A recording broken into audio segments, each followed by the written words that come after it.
With an estimated population of over 20 million people, with the number growing every day, Lagos is recognized as the fastest growing megacity in the world, and it is the premier manufacturing and port city in West Africa. With the concentration of multinational and financial institutions, as well as the majority of Nigeria's non-oil economy, this huge and growing population constituted a major strain to the available public infrastructure. With little government investments in infrastructural renewal pre-1999, slums sprang up especially on the mainland of Lagos, thereby drastically reducing the living standards of the people. When he became the governor of Lagos State in 1999, Asiwaju Bola Ahmed Tinubu came up with a plan to upgrade the slums and give the blighted population a sense of belonging. This, he believed, will have positive impact on security, job creation for the youth, economic empowerment for the people, and the economy of the state. His vision was to build a safe, well-developed Lagos that will attract investors from all over the world, create millions of jobs for the teeming youth population, and grow the Lagos economy. In the year 2000, recognizing the need to create a vehicle that will drive this ambitious development plan, Asiwaju Bola Ahmed Tinubu constituted a steering committee that started the journey that culminated into the creation of the Lagos Metropolitan Development and Governance Project (LMDGP). However, it was his successor Babatunde Fashola 7 years after that launched the LMDGP in November 2007 in fulfillment of promises made to the people. When Asiwaju Bola Ahmed Tinubu became elected governor in 1999, he set up a group, it's called Transition Work Group, that was supposed to plan what and what, because he believed that if you don't plan, then you're planning to fail. So the idea came that we have to find funds for some of these things, and he thought about the idea of getting some foreign support for this kind of thing, and he actually turned to the World Bank. So for this to happen, they had to do what they call a project appraisal document. So because World Bank doesn't just give you money. You have to say exactly what you want to do with that money. And that's how the idea of LMDGP came up. A lot of heads sat together and wrote some of those project appraisal documents. And this was supposed to be focused a lot on the slum communities, because they've done also some kind of survey and research work that time to determine. And they found out that in Lagos, they identified 9 largest slums in Lagos. Those were like Agege, Badia, Ajegunle, and Bariga. 9 of them were identified as the largest slums, which they wanted to impact on. Apart from this, they looked also at the governance in Lagos, and they felt that things need to be better. Even the civil service was poor in terms of the way they delivered service, and they thought they needed a lot of training and development. The LMGDP was also established as a direct response to the social and developmental challenges facing Lagos State. It was established with a mandate to increase sustainable access to urban services through investments in critical infrastructure in the following areas: infrastructure, public governance and capacity building, urban policy and project coordination. The first component, infrastructure, had 3 integrated subcomponents: drainage, to reduce flooding in all of Lagos; solid waste management, to ensure efficient transfer of waste generated in the state to the landfill sites; upgrading of slums through rehabilitation and reconstruction of existing roads, drains, schools and clinics, as well as support for improved access to water for millions of slum dwellers. As I contemplated what I would say at this event, I asked myself, can we one day realize our dreams of a Lagos without slums? Can we decisively halt the progress of urban degeneration and transform our blighted communities into aesthetically appealing environments that enhance rather than erode human dignity? Can we achieve a society where access to clean water, decent shelter, and a hygienic environment is not limited to the affluent, where the equality of human dignity is reflected in the right of all, young and old, rich and poor, men and women, to a decent life. For me, there can be only one answer to these questions. It is a decisive and emphatic yes.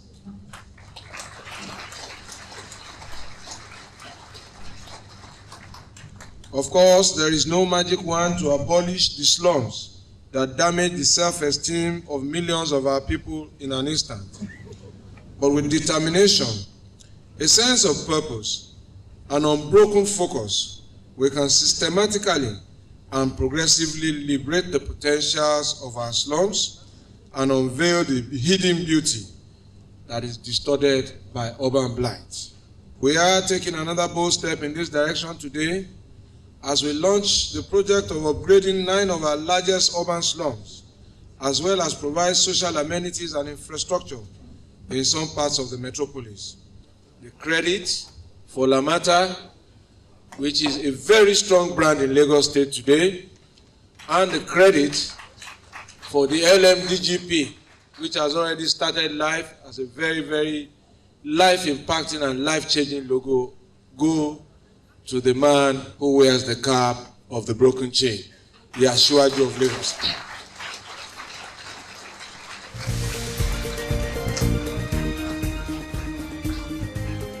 The establishment of the LMDGP led to the $200 million World Bank assistance towards increased sustainable access to urban services. The historical perspective of this project was mired in a vision, very hard work, selfless service.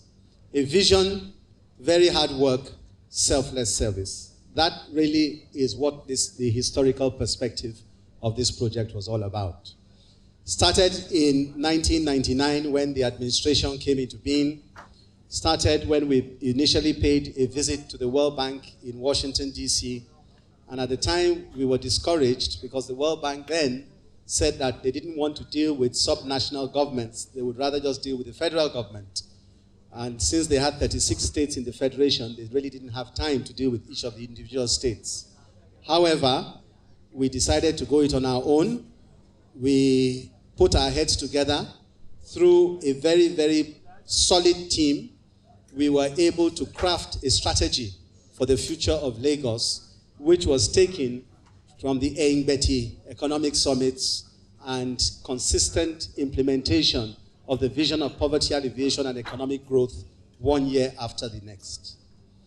It was in seeing that the World Bank obviously had a rethink, and over the years, they participated in some of the programs that we had done, particularly the economic summits, and could see that this was a government that definitely seemed to be heading in the right direction. I cannot but end this note without mentioning especially the visionaries in all this. If not for the patience, the foresight, the ability to take criticism, to see what other people don't see, we wouldn't definitely be celebrating this project today. And that vision really must go to His Excellency Asiwaju Bola Ahmed Tinubu.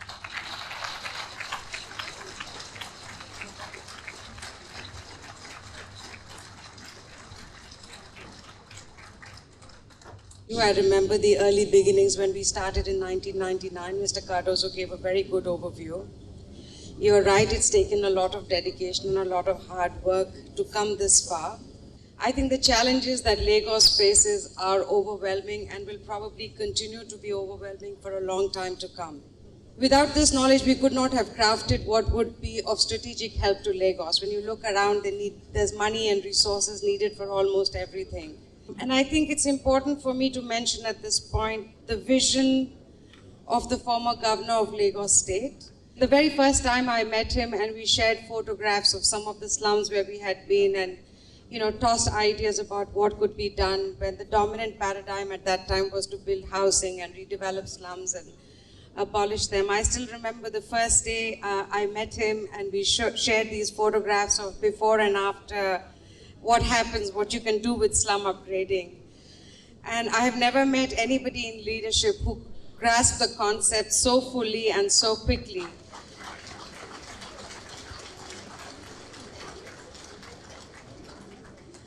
And I think if not for that level of commitment at the highest level to drive this vision of moving towards slum upgrading in a citywide slum upgrading program, which is the policy that his administration passed, I doubt very much if the World Bank would have become engaged. So many thanks to you for your vision and for then persisting with us, making us help you make it come true. These investments in slums were done in phases, with the simpler investments first, followed by those which require more intense engineering designs. Under the Urban Infrastructure Program of the LMDGP, the Lagos State government selected 9 blighted areas, namely Agege, Ajegunle, Amukoko, Badia, Iwaya, Makoko, Ilaje, Bariga, and Ijesha-Tedo-Itire. These 9 areas were the largest identified slum communities, covering about 761 hectares and home to over 1 million people. They are located mostly in the oldest settlements of the Lagos mainland, especially in the coastal areas. Investments under these projects include the following: rehabilitation of roads within existing right-of-way, provision of potable water and extension of water distribution lines, rehabilitation and construction of schools, rehabilitation and construction of health centers, 55.4 kilometers of street lighting, public sanitation facilities with bath, upgrading of markets, as well as provision of electric transformers. For the communities on the lagoon, the project also financed the provision of fish smoking facilities, walk bridges and walkways, fish storage cold rooms, jetty with petrol station, and dredging of blocked drainage systems. These investments were selected by the communities and planners after extensive community participation. One of the most interesting and passionate parts will be even the street lighting that was done in all those communities. You find a lot of those places in the evening are just blacked out because NEPA of those days would not even consider them at all. So when you go to inspect some of those street lights to see whether they're working that time, you now see children studying under the street lights. I thought that was very instructive to build the future of those children, because they were able to now, before they would not be able to even do their own work or anything that they need to do. But because of this kind of project that was brought up that time by Asiwaju Bola Ahmed Tinubu, all these things were able to happen, and I'm sure that by today, those children, they are already doing very well in various communities or wherever they are now. The school's rehabilitation and construction program of the LMDGP was designed to improve the learning conditions of children who live in these blighted areas. The LMDGP renovated 8 schools, which house a total of 7,000 students, and provided furniture for 2,316 students. We have schools that were built for people that needed schools. Several schools were built. And when I say schools, they were really, not bungalows or any kind of schools like that, built and furnished on 4 floors. Those kind of blocks, they were all over the place. Was built. Public health centers were built. For one of the major things also was that Lagos was so dirty that time. We had illegal dump sites.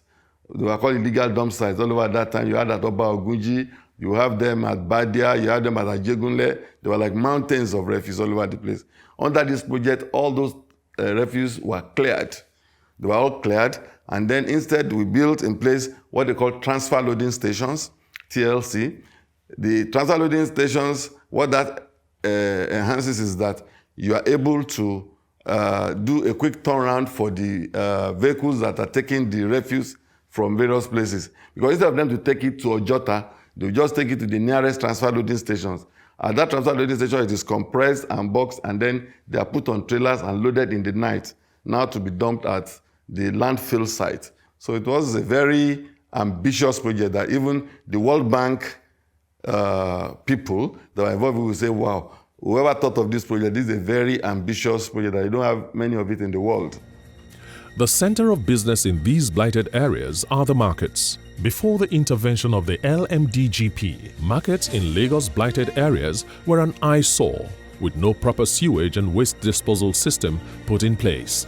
The agency's intervention provided sewage systems, proper waste management systems in the markets, modern lock-up shops, fish smoking facilities for markets situated along coastal areas, good drainage system in the markets, portable water, alternative power supply, standard perimeter fencing, and flooring of the markets. Some of the markets that benefited are Ashejere Market, Makoko, Ashogbon Market, built from scratch, fish smoking facility at Ilaje, and several others.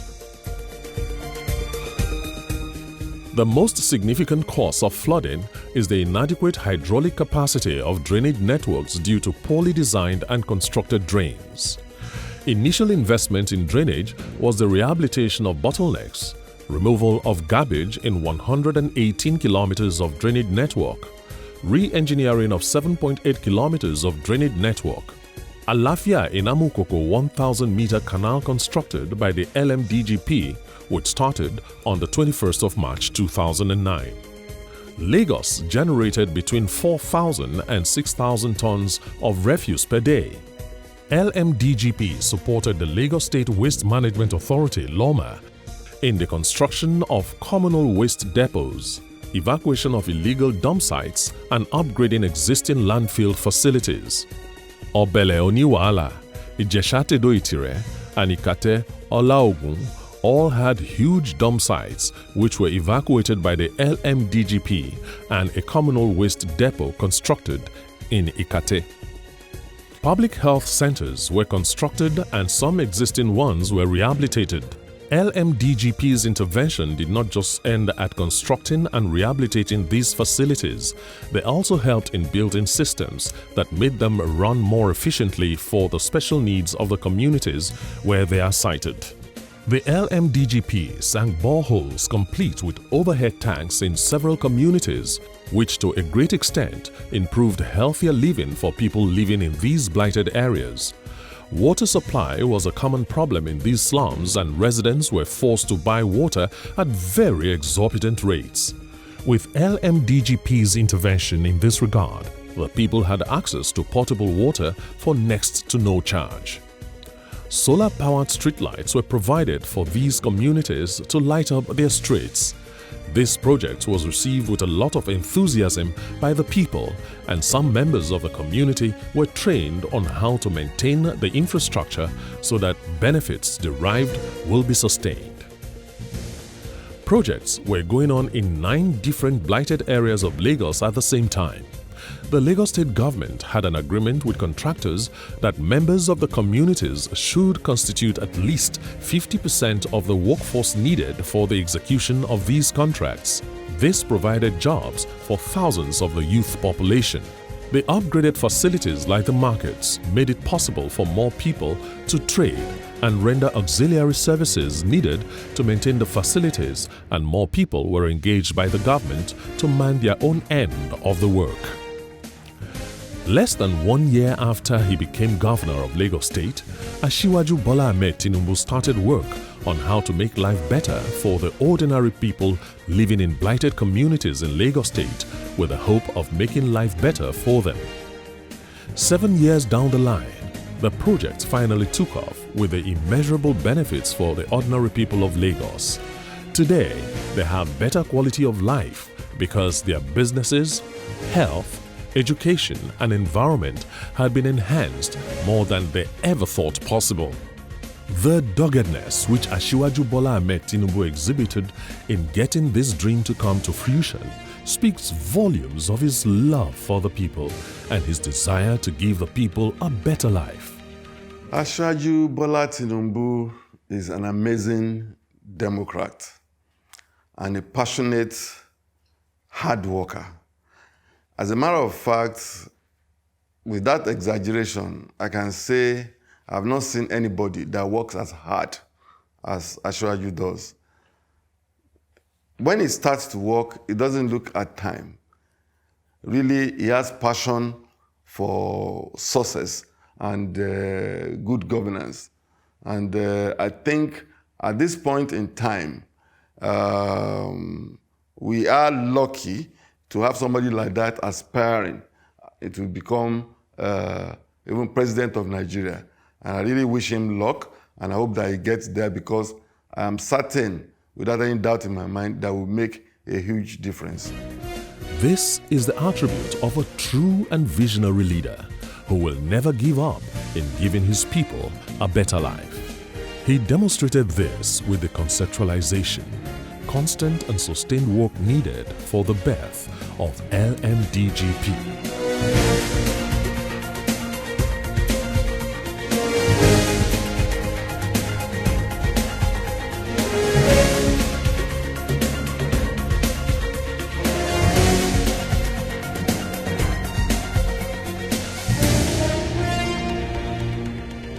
He will do the same at the national level.